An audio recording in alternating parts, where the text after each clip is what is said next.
देशी शैलेंद्र आबा.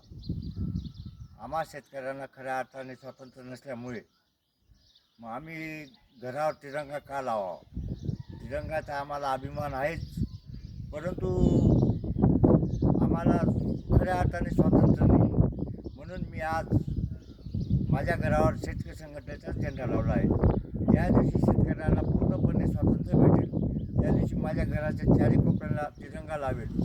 मला तिरंगाचा जास्त अभिमान आहे. पण मित्र, मला एक दुर्दैव असं वाटतं, या तिरंगासाठी ज्यांनी रक्त सांडले त्यांचा कुठेही नावाचा उल्लेख नाही. मग तुम्हाला तिरंगाचा जर एवढा अभिमान वाटत असेल, त्यांनी जे तिरंगासाठी आपल्या देशात रक्त सांडलं त्यांचं कुठेतरी स्मारक घ्या, त्यांच्या जयंती पुण्यतिथी साजरी करा. नुसतं हर घर तिरंगा लावण्यापेक्षा भगतसिंग यांचे कुठेतरी स्मारक घेऊन त्यांच्या नावाचा उच्चार केला पाहिजे. ज्यांनी तिरंग्यासाठी आपलं जीवाचं रान केलं, आपलं रक्त सांडलं, त्यांचं बी नाव कुठेतरी अमर करा. एवढं बोलून थांबतो.